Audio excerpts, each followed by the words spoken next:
Hi, dream home എന്ന ഞങ്ങളുടെ YouTube ചാനലിലേക്ക് ഏവർക്കും വീണ്ടും സ്വാഗതം. ഇന്ന് ഞാൻ വന്നിട്ടുള്ളത് ഒരു കേക്കിൻ്റെ റെസിപ്പി ആയിട്ടാണ്.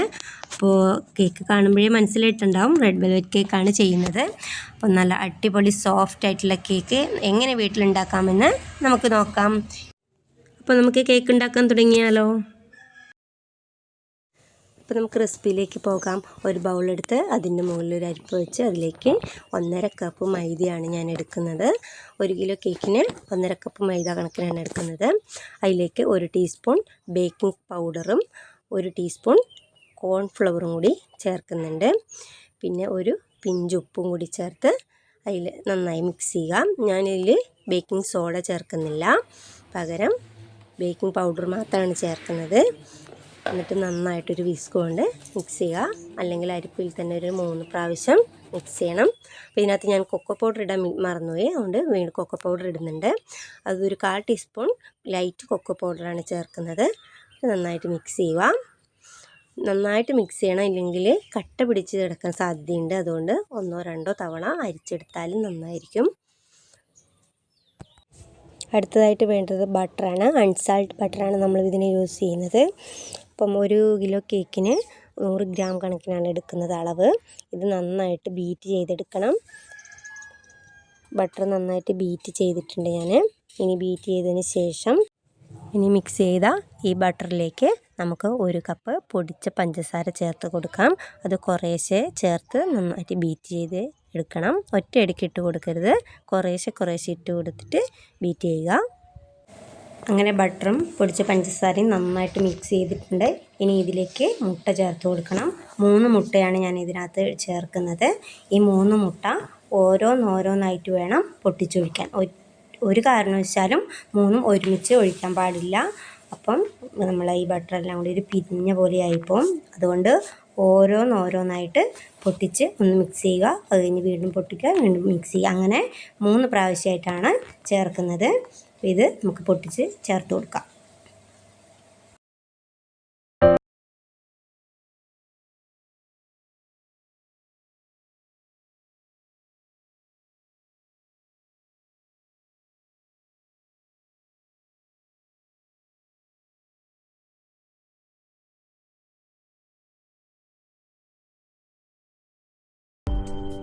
മുട്ടയെല്ലാം മിക്സ് ആയതിന് ശേഷം നമുക്കിതിലേക്ക് അല്പം വാനില എസൻസ് ഒഴിക്കാം. ഒരു 1/4 ടീസ്പൂണാണ് ഞാൻ വാനില എസൻസ് ഇതിൽ ചേർക്കുന്നത്. അതും കൂടി ചേർത്ത് നന്നായിട്ട് മുട്ട ഒന്നും കൂടി ബീറ്റ് ചെയ്യാം. മറ്റ് സാധാ കേക്കൊക്കെ നമ്മൾ മുട്ട ബീറ്റ് ചെയ്യുമ്പോൾ നന്നായിട്ട് പതഞ്ഞ് പൊങ്ങി വരും. ഈ ബട്ടർ ചേർക്കുന്നത് കൊണ്ട് അങ്ങനെ പൊങ്ങി വരികയില്ല.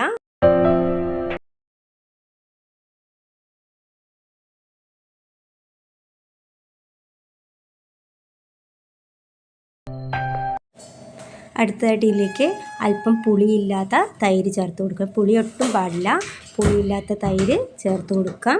അതല്ലാന്നുണ്ടെങ്കിൽ ഒരു അര കപ്പ് പാൽ കണക്കിനാണ് ഞാനത് ഒഴിക്കുന്നത്. അപ്പം 1 കപ്പ് പാലിൽ 1 ടീസ്പൂൺ വിനീഗർ ഒഴിച്ച് മിക്സ് ചെയ്തൊഴിച്ചാലും മതി.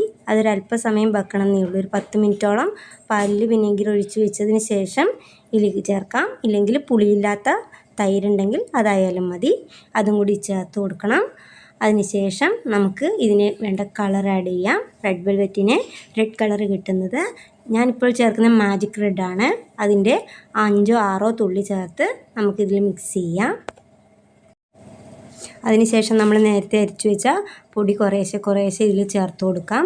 അത് പൊടി കുറേശ്ശെ ചേർത്ത് കൊടുക്കുന്നതിനോടൊപ്പം നമ്മൾ നേരത്തെ എടുത്തു വെച്ച തൈരും കുറേശ്ശെ ഒഴിച്ചു കൊടുക്കണം. ഒറ്റയടിക്ക് ഒഴിക്കരുത്, കുറേശ്ശെ പൊടി കുറേശ്ശെ തൈര് എന്ന രീതിയിൽ വേണം ഒഴിച്ചു കൊടുക്കാൻ. എന്നിട്ട് നമുക്ക് ബീറ്റർ കൊണ്ട് ജസ്റ്റ് ഒന്ന് മിക്സ് ചെയ്ത് കൊടുക്കാം. വിസ്ക് കൊണ്ട് ഇളക്കി കൊടുത്താലും മതി. ഞാൻ ജസ്റ്റ് ബീറ്റർ കൊണ്ട് തന്നെ ചെറുതായിട്ടൊന്ന് മിക്സ് ചെയ്ത് കൊടുക്കുന്നുണ്ട്. അപ്പോൾ നമ്മുടെ ബാറ്ററി ഇവിടെ റെഡി ആയിട്ടുണ്ട്. ഇനി നമുക്കിതൊരു ബൗളിലേക്ക് മാറ്റാം. അതിന് മുമ്പായിട്ട് നമുക്കൊരു പാത്രത്തിൻ്റെ വലിപ്പത്തിനനുസരിച്ച് ഒരു ബട്ടർ പേപ്പർ കട്ട് ചെയ്ത് അതിലേക്ക് ഓയിൽ തേച്ച് നമുക്ക് ഈ പാത്രത്തിൻ്റെ അടിയിൽ വെക്കണം. അതിലേക്ക് വേണം നമ്മൾ ഈ ബാറ്റർ ഒഴിച്ച് കൊടുക്കുവാൻ.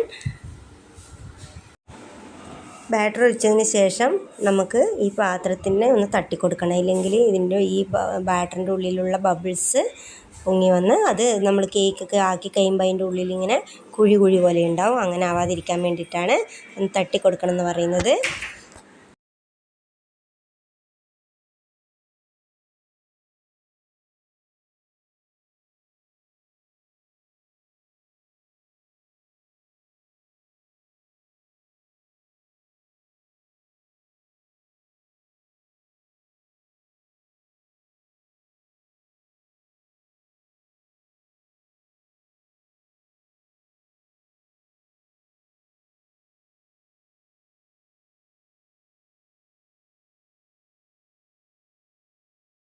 ഈ 10 മിനിറ്റ് പ്രീ ഹീറ്റ് ആകാൻ വെച്ച ഓവനിലേക്ക് നമ്മുടെ ബാറ്റർ എടുത്ത് വെച്ച് കൊടുക്കാം.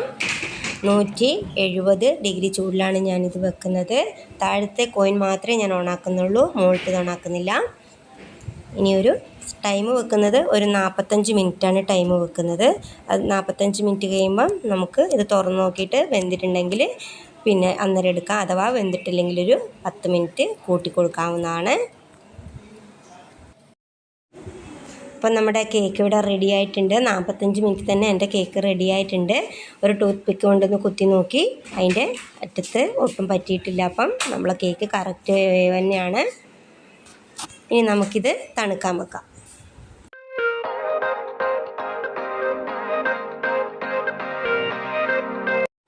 അപ്പോൾ നമ്മുടെ കേക്ക് ഇവിടെ തണുത്തിട്ടുണ്ട്. ഇനി നമുക്കിത് ഈ പാത്രത്തിൽ നിന്ന് പുറത്തെടുക്കാം. ആദ്യം സൈഡൊന്ന് തട്ടി ചെറുതായിട്ടൊന്ന് ഇളക്കി കൊടുക്കണം. അതിനുശേഷം കമത്തിയിട്ടൊന്ന് തട്ടിക്കഴിഞ്ഞാൽ നന്നായിട്ട് ഇവിടെ അടിയിലൊന്നും പിടിക്കാണ്ട് വരും. കാരണം നമ്മൾ ബട്ടർ പേപ്പർ വെച്ചതുകൊണ്ട് അടിയിലൊന്നും പിടിക്കുകയില്ല. കണ്ടോ, നല്ല അടിപൊളിയായിട്ട് നമ്മുടെ കേക്ക് റെഡി ആയിട്ടുണ്ട്. നല്ല സ്പോഞ്ചാണ്, നോക്കി, നല്ല സോഫ്റ്റ് കേക്കായിട്ട് റെഡി ആയിട്ടുണ്ട്. ഇനി നമുക്കിത് 3 പീസാക്കണം. മുകൾ ഭാഗത്തുനിന്ന് ഞാൻ കുറച്ച് കട്ട് ചെയ്ത് മാറ്റിയിട്ടുണ്ട്. അത് നമുക്ക് കേക്കിൻ്റെ ലാസ്റ്റ് ഘട്ടത്തിൽ ഡെക്കറേഷന് വേണ്ടിയിട്ട് എടുക്കാൻ വേണ്ടിയിട്ടാണ്. അത് കൂടാതെ 3 പീസായിട്ട് ഒരേ അളവിൽ കട്ട് ചെയ്തെടുക്കണം. അടുത്തതായിട്ട് നമുക്കിനി വേണ്ട ക്രീം കോട്ടിങ്ങിനുള്ള ക്രീം എടുക്കാം. 2 കപ്പ് ക്രീമാണ് ഞാൻ എടുത്തിട്ടുള്ളത്. അതിലേക്ക് 1 ടീസ്പൂൺ വാനില എസൻസും കൂടി ഒഴിച്ച് നന്നായിട്ട് ബീറ്റ് ചെയ്യുക. ആദ്യം സ്ലോയിൽ ബീറ്റ് ചെയ്തതിന് ശേഷം പിന്നെ സ്പീഡ് കൂട്ടി കൊണ്ടുവരികയാണ് ചെയ്യേണ്ടത്. അപ്പം നമ്മുടെ ക്രീം ഏകദേശം സെറ്റായിട്ടുണ്ട്. നല്ല ഒരുവിധം നമ്മളിങ്ങനെ ബീറ്ററിനകത്തുനിന്ന് തട്ടിക്കഴിഞ്ഞാൽ അതിൽ നിന്ന് തട്ടിയ താഴെ മറിഞ്ഞ് പോവാത്ത രീതിയിലായിരിക്കണം ഇതിൻ്റെ കണക്ക്. അതായത് ഒന്ന് ബീറ്റർ പറ്റിപ്പിടിച്ചത് കുടഞ്ഞാലും താഴോട്ട് വീകാൻ പാടില്ല. ആ ഒരു രീതിയിലുള്ള ടൈറ്റ് ആയിരിക്കണം നമ്മുടെ ക്രീമിന് വേണ്ടത്. ഇനി നമുക്കിത് ക്രീം കോട്ടിങ്ങിലേക്ക് കടക്കാം. ആദ്യം ഞാൻ ഷുഗർ സിറപ്പ് ഒഴിച്ചു. ഷുഗർ സിറപ്പ് നമുക്ക് ആവശ്യത്തിനുള്ള മധുരത്തിന് അനുസരിച്ചാണ് നമ്മൾ മധുരം ചേർക്കേണ്ടത്. ചിലർക്ക് കുറച്ച് മധുരം മതിയായിരിക്കും. കുറച്ച് ഒരു ഗ്ലാസ് വെള്ളത്തിൽ ഒരു 1/4 ഗ്ലാസ് മധുരം കണക്കിൽ ഒഴിച്ചാൽ മതി. ആവശ്യത്തിന് മധുരം ചേർക്കുക. വെള്ളം തിളപ്പിച്ച് അതിലേക്ക് പഞ്ചസാര ഒഴിച്ച് അലിപ്പിച്ചെടുക്കുന്നതാണ് ഈ ഷുഗർ സിറപ്പ്. ക്രീമിനകത്ത് ഞാൻ ക്രീം ചീസ് ചേർത്തിട്ടുണ്ട്. അതിൻ്റെ വീഡിയോ ഞാൻ എടുത്തിട്ടില്ല. ക്രീം ചീസിൻ്റെ വീഡിയോ മറ്റൊരിക്കൽ ചെയ്യുന്നതായിരിക്കും. അപ്പം ക്രീം ചീസ് മിക്സ് ചെയ്ത ക്രീമാണ് ആദ്യം കേക്കിൻ്റെ ഉള്ളിൽ ചെയ്ത് കൊടുക്കുന്നത്. കേക്കിൻ്റെ ഉള്ളിൽ നമുക്ക് ചോക്ലേറ്റിൻ്റെ ഫ്ലേവറെല്ലാം കൊടുക്കാം. വൈറ്റ് ചോക്ലേറ്റിൻ്റെ ഫ്ലേവറെല്ലാം കൊടുക്കാം. ചോക്ലേറ്റിൻ്റെ ഫ്ലേവർ എങ്ങനെയാണെന്ന് വെച്ചാൽ അത് ഗനാഷായിട്ടോ അല്ലെങ്കിൽ ചെറിയ കഷ്ണങ്ങളാക്കി ഗ്രേറ്റ് ചെയ്തതോ ആണ് ഇട്ട് കൊടുക്കുന്നത്. അതല്ലെങ്കിൽ മിൽക്ക് മെയ്ഡ് ചേർത്ത് കൊടുത്താലും മതി. അപ്പം ഞാനിവിടെ ചെയ്തേക്കുന്നത് ചോക്ലേറ്റിൻ്റെ ഗനാഷാണ് ചേർത്ത് കൊടുത്തിരിക്കുന്നത്. അതിനുശേഷം രണ്ടാമത്തെ ലെയറും ഇതേപോലെ തന്നെ ക്രീം ചെയ്യുക. അതിനുശേഷം ഇതേപോലെ തന്നെ ഗനാഷ് ഒഴിച്ച് കൊടുക്കുകയാണ് ചെയ്യുന്നത്. അങ്ങനെ 3 ലെയറും റെഡിയാക്കുക.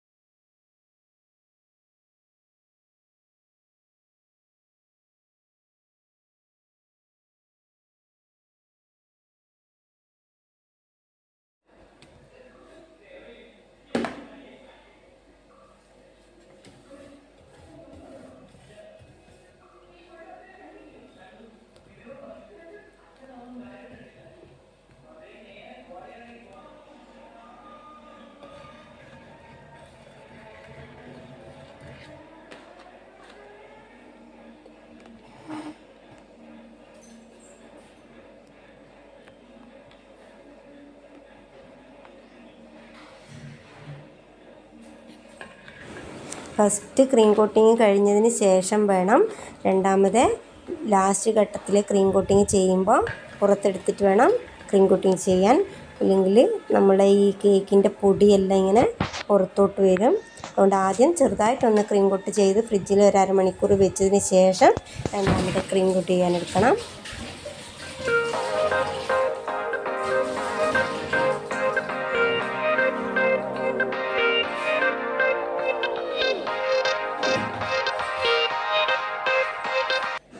അപ്പോൾ നമ്മുടെ കേക്കെല്ലാം ഇവിടെ റെഡി ആയിട്ടുണ്ട്. ക്രീം കോട്ടിംഗ് എല്ലാം കഴിഞ്ഞു. ഇനി നമുക്ക് കേക്ക് ബേസിലേക്ക് മാറ്റാം. ഇനി നമുക്ക് വേണ്ടത് ഒരു അരമണിക്കൂർ അല്ലെങ്കിൽ 1 മണിക്കൂറെങ്കിലും നമുക്ക് കേക്ക് ഫ്രിഡ്ജിൽ വെച്ചൊന്ന് സെറ്റാവാൻ വെക്കണം. അതിനുശേഷം വേണം അടുത്ത ഡെക്കറേഷൻ ചെയ്യാൻ. അപ്പോൾ നമ്മുടെ കേക്കിൻ്റെ ലാസ്റ്റ് ഘട്ടത്തിലേക്ക് കടക്കുകയാണ്. അപ്പം ഞാൻ കേക്കിൻ്റെ സെൻറ്റർ ഭാഗത്ത് ഒരു അടപ്പ് വെക്കുന്നുണ്ട്. നമ്മൾ കേക്കിൻ്റെ നേരത്തെ ഫസ്റ്റിലും കട്ട് ചെയ്ത ഭാഗമില്ലേ സ്പഞ്ചിൻ്റെ, അത് ഞാനൊന്ന് മിക്സിയിൽ പൊടിച്ചെടുത്തിട്ടുണ്ടായിരുന്നു. അത് നമുക്കൊരു അരിപ്പയിലിട്ടിട്ട് നന്നായിട്ടൊന്ന് ഈ കേക്കിന് മൊത്തം ഒന്ന് ആക്കി കൊടുക്കാം.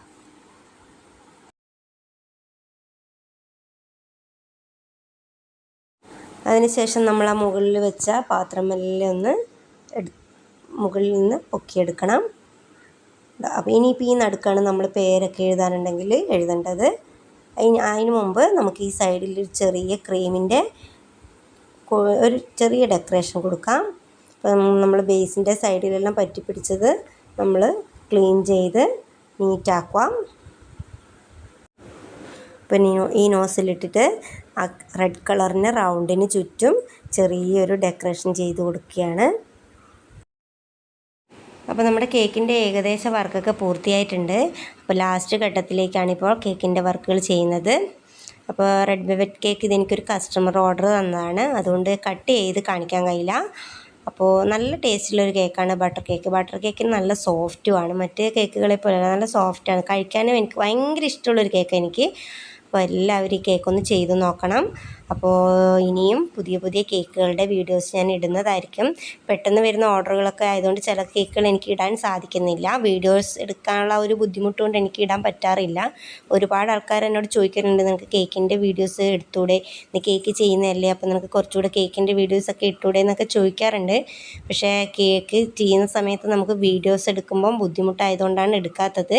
പക്ഷേ എന്നാലും ഞാൻ ഇനിയും വരും, കേക്കിൻ്റെ കുറച്ച് വീഡിയോസൊക്കെ ഞാൻ ഇടണമെന്നുണ്ട്. അപ്പോൾ തീർച്ചയായിട്ടും പുതിയ വീഡിയോസൊക്കെ വരുന്നതായിരിക്കും. അപ്പോൾ ഇനിയും സപ്പോർട്ട് ചെയ്യാത്തവരൊക്കെ സപ്പോർട്ട് ചെയ്യണേ.